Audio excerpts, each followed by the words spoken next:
Bienvenidos una vez más al curso de Dinámica de Sistemas. En esta sección vamos a hablar de los retardos de información, que es uno de los retardos que nos faltan para ir concluyendo este tema de los retardos y esta segunda sección del curso. A continuación vamos a desarrollar el tema.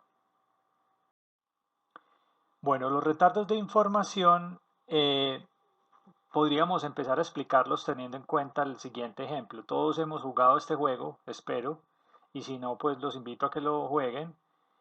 Pensemos que la persona A pues tiene como un mensaje, ese mensaje viaja a través de un medio y le llega a la persona B, ¿cierto?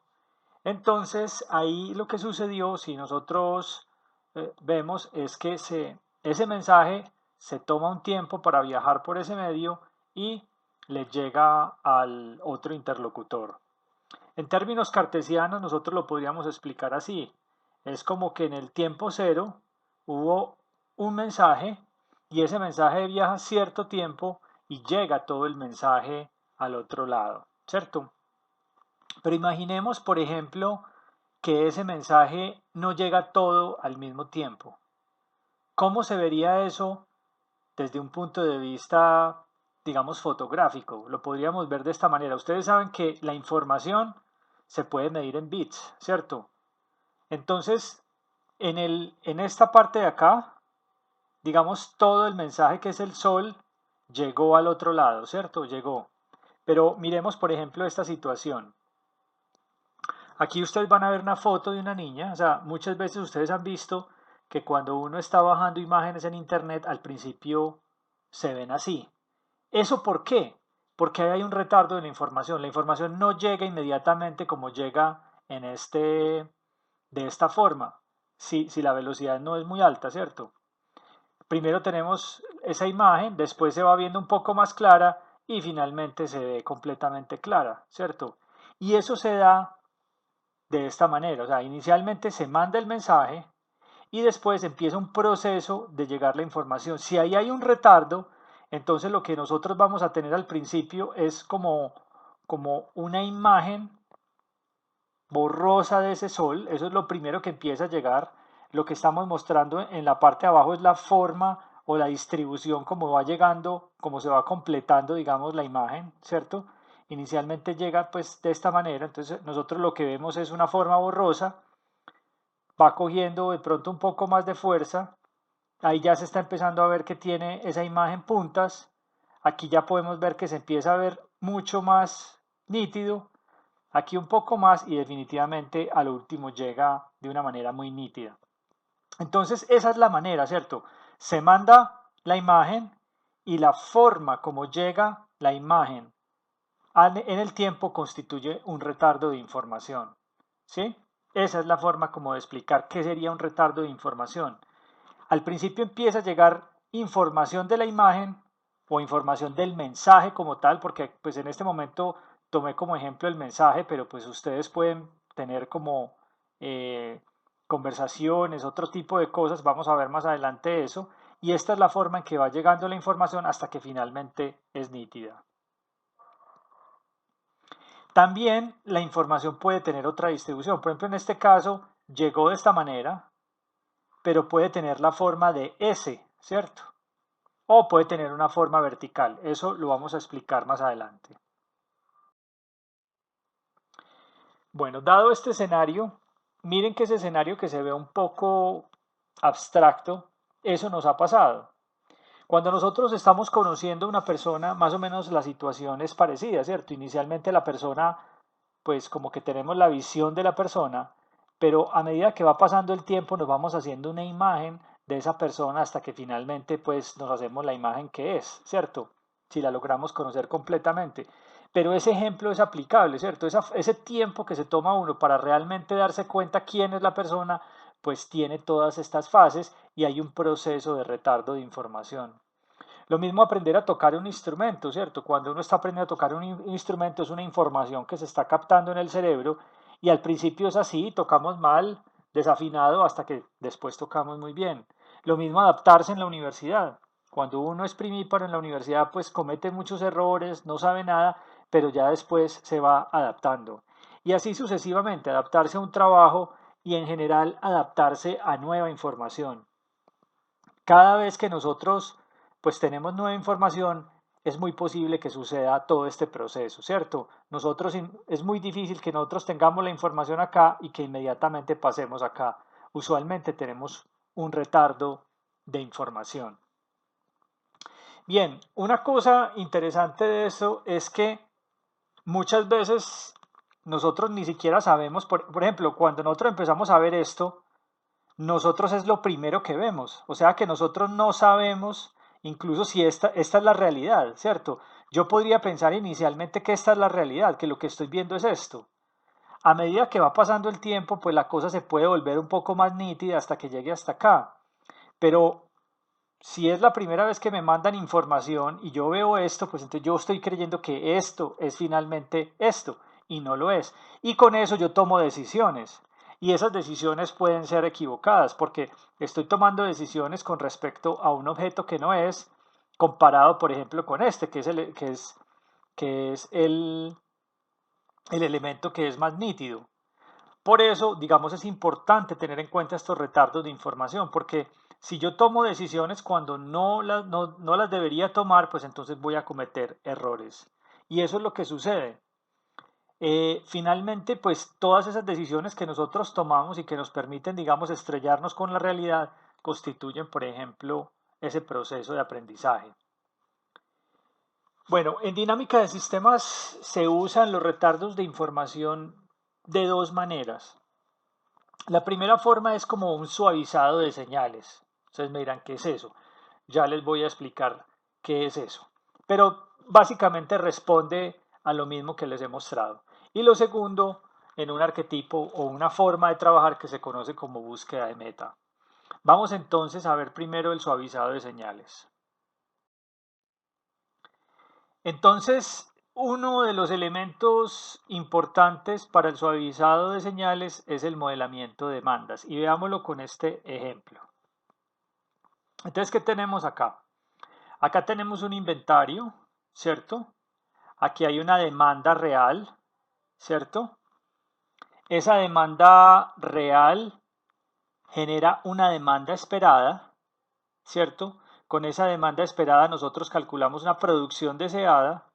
Esa producción deseada calcula una producción posible teniendo en cuenta una capacidad de producción y esa producción posible va acá, ¿cierto? En esta ecuación de ventas lo que tenemos es lo que puede uno sacar dado el inventario que tengo. Este es un modelo muy simple de una cadena de abastecimiento. Y como es tan simple, pues entonces aquí podemos explicar bien la situación. Entonces imagínense que esta es la demanda real, o sea, a mí me están pidiendo cosas todo el tiempo, pero yo no puedo fluctuar de la manera como la demanda funciona. Es decir, si por decir algo a mí me están pidiendo hoy 200 y mañana baja a 50, yo por eso no tengo que destruir la mitad de la fábrica, porque posiblemente al otro día va a volver a subir a 200.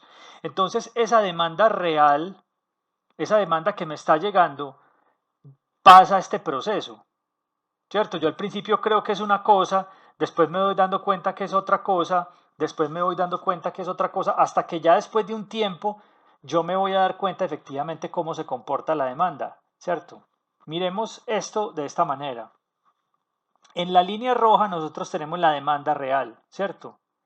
Y en la línea verde lo que tenemos es esa misma demanda real, pero suavizada, ¿cierto? Está pasando por un proceso de retardo. ¿Qué hace ese proceso de retardo que él está haciendo? Está haciendo este proceso que está acá. Por ejemplo, si aquí en este momento la demanda subió mucho y yo en vez de subir mucho, yo voy subiendo de a poco. ¿Por qué? Porque, porque, por ejemplo, supongamos que yo subo mucho, pero aquí vuelve y cae la demanda otra vez, entonces ahí yo tengo un montón de fluctuaciones. A mí no me sirve tener un montón de fluctuaciones en la empresa, yo tengo que adaptarme poco a poco. Entonces lo que está haciendo la ecuación que yo tengo acá es cogiendo esa demanda real y le está eliminando esos picos que tiene y está tratando de descubrir cuál es la verdadera tendencia que tiene esta demanda, ¿cierto? Y esta demanda se constituye como la demanda esperada, porque a pesar de que haya muchas fluctuaciones, él lo que está haciendo es decir, bueno, no importa que suba mucho para arriba o para abajo, él está más o menos calculando como una especie de promedio donde le dice por dónde va a pasar la demanda. Ojo, esto no es una predicción de la demanda, ¿cierto? Aquí yo no estoy prediciendo la demanda. Lo que yo estoy haciendo es, digamos, tratando de encontrar cuál es la tendencia que tiene esta demanda, tratando de encontrar qué es lo que está sucediendo ahí, más allá de todos esos cambios bruscos que se están dando. Este proceso ustedes lo van a ver en otro curso, en el curso de series de tiempo, que se llama suavizamiento exponencial. Y eso se utiliza para nosotros no tener, digamos, no dejarnos perturbar por esos picos de demanda, picos y caídos de demanda. Vamos a ver en más detalle esto. Bueno, entonces vamos a definir el modelo que acabamos de presentar. Entonces aquí tenemos un inventario que tiene 400 cajas, tenemos una demanda real, esa demanda real es una función random que se da entre 100 y 150, o sea que va a oscilar entre 100 y 150 cajas. Le pongo la semilla de 0.2 para que nos dé siempre el mismo valor, a ustedes y a mí nos dé el mismo valor y puedan comparar. Tenemos las ventas, que es una comparación entre la demanda real y lo que hay en el inventario, ¿cierto? Ahí es la función mínimo, que ya la conocen. Por otro lado, tenemos la demanda esperada y aquí vamos a tener la ecuación que va a ser ese truco que mostré en la diapositiva anterior. Esa demanda esperada ya es delay inf, delay de información, donde tenemos la demanda real, que es la variable que le va a hacer ese tratamiento, el TR es el tiempo de retardo, el orden y 100 de condición inicial, es decir, que él va a empezar desde 100. Bueno, ahí la señalamos. Tenemos también los días de inventario, que son 4. Posteriormente tenemos la producción deseada, que es la multiplicación de la demanda esperada y los días de inventario. Tenemos la capacidad de producción, ¿cierto? En este caso la capacidad de producción es de 125 cajas por día. Y calculamos la producción posible, que es el mínimo entre la capacidad de producción y la producción deseada. Y finalmente conectamos esa producción posible a producción para que entre en el inventario. Entonces ahí ya tenemos nuestro pequeño modelo para que ustedes lo hagan en sus computadores y puedan reproducir este ejercicio que estamos haciendo. Esta ecuación que está acá, que es la que está en rojo, la demanda esperada, es la que va a hacer ese truco de suavizar la demanda real. Vamos más adelante. Bueno, entonces aquí tenemos esta función de la demanda esperada y vamos a ver, por ejemplo, qué pasa en el modelo a ver si logramos notar la diferencia. El tiempo de retardo es 3 y el orden es 1. Entonces recuerden una cosa, esta función tiene los mismos parámetros que tiene el delay de material, ¿cierto? Que es la variable a retardar, el tiempo de retardo, el orden y la condición inicial. Entonces, cuando el tiempo de retardo es 3, ustedes ven que la variable demanda esperada empieza en 100, porque la condición inicial es 100, él empieza acá. La demanda real oscila entre 100 y 150 y la demanda esperada es como una especie de promedio que trata de coger el comportamiento, pero sin irse a los extremos, ¿cierto? Esto lo que hace es suavizarle la demanda a la empresa para que la empresa no se enloquezca yendo para arriba y para abajo. Cuando TR es 7, miren que esta es la misma, o sea, la demanda, lo que está en rojo es lo mismo, lo que cambia es lo que está en verde. Miren que aquí es mucho más suavizada. O sea, cuando yo le aumenté el tiempo promedio, que es 7 días, lo que quiere decir es que él está teniendo en cuenta 7 días de oscilaciones para empezar a hacer su pronóstico, ¿cierto? Y entonces miren, por ejemplo, acá, aquí sube y es mucho más, o sea, cuando el tiempo es más pequeño, él es mucho más sensible a los picos, pero cuando el tiempo es más grande, él es menos sensible a los picos y tiende más a ajustarse como al promedio de la otra demanda. Mire que por ejemplo acá la caída es muy fuerte y él baja un poquito y aquí vuelve otra vez a subir y él empieza a subir y no sube tanto. Entonces con esto se controla, digamos, las oscilaciones de la empresa. Bueno, vamos a explicar ahora, digamos, el sentido que tiene el orden en esa ecuación de información. Entonces imaginemos nuevamente el plano cartesiano Y lo que vamos a ver ahora es el orden, al igual que en el retardo de material, nos dices cómo va a ser esa distribución de la entrega de la información. Entonces, cuando el orden es 1, la distribución de la entrega de la información tiene esta forma, ¿cierto? Inmediatamente empieza a entregar la información y se va acercando al valor de la información real o a la meta. Cuando el orden es superior a 1, pero menor de la magnitud del tiempo del retardo, él tiende a ser una S. Ese es el comportamiento sigmódeo, ¿cierto? Tiende a ser como una S. Y cuando el orden es igual al tiempo del retardo, digamos en magnitud, entonces se vuelve una línea recta. Y pasa lo que hemos dicho anteriormente, y es como una especie de retardo de tubería en un retardo de información. Es decir, que toda la información no llega de manera paulatina, como se van mostrando en el orden 1 del orden n, sino que toda la información llega junta eh, en el mismo momento. Entonces, el orden lo que nos está diciendo es la distribución que tiene la información, la forma en que se está llegando, la intensidad con que está llegando la información en cada momento. Y el tiempo de retardo lo que nos dice es precisamente eso, o sea, el promedio que se demoró cada paquetico de información en llegar a su destino. Se calcula exactamente de la misma forma como calculamos el tiempo promedio del retardo de material, ¿cierto? Pero aquí lo que llega no son cartas pues en el día 1, 2 y 3, sino paquetes como de información de esa señal. Entonces esto es lo que ilustra bien el sentido que tiene el orden. Veamos entonces la segunda aplicación, la búsqueda de meta. Y entonces eso lo vamos a ver de una manera muy sencilla. Tomemos nuestro modelo inicial, ¿cierto? En este modelo inicial nosotros tenemos que la capacidad de producción es 125.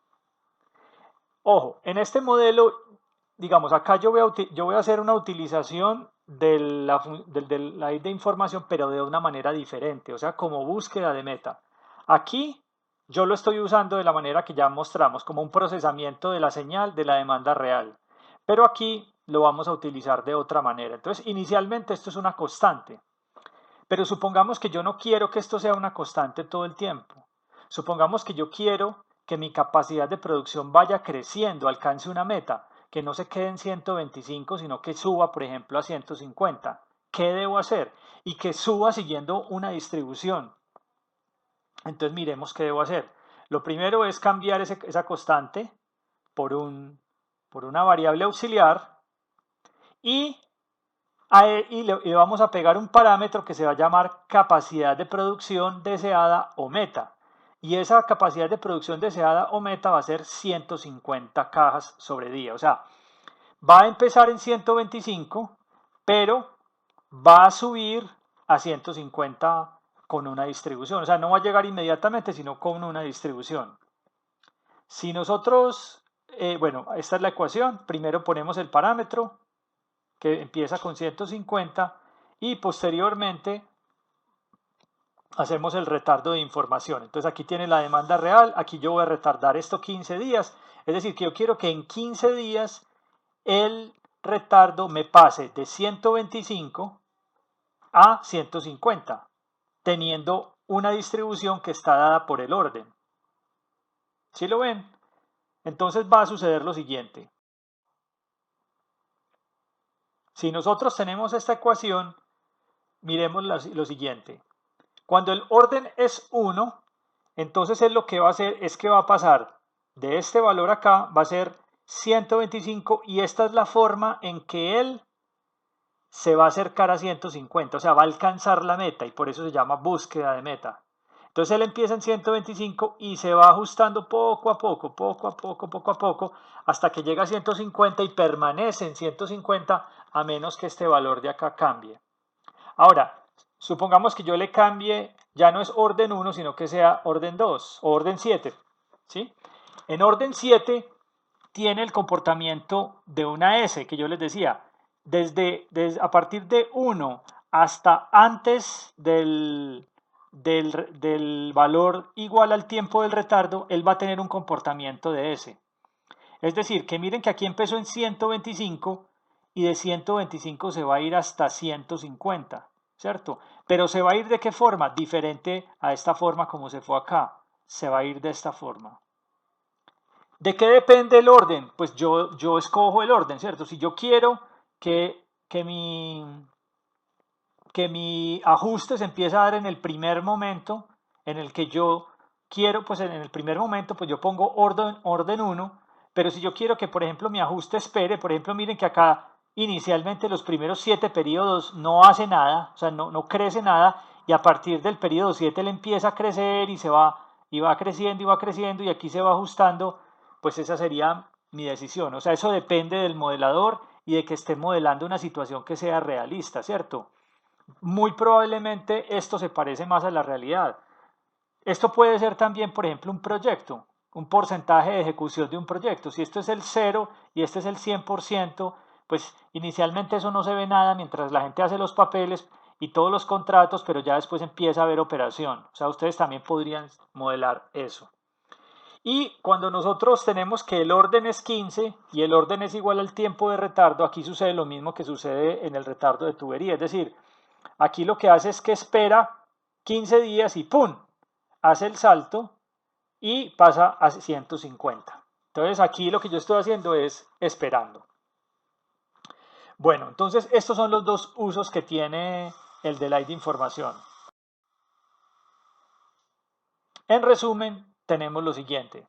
Los retardos de información son otro tipo de retardos, ¿cierto? Un poco diferentes, un poco abstractos, pero como ustedes pueden ver, son básicamente cosas que vemos en la vida real.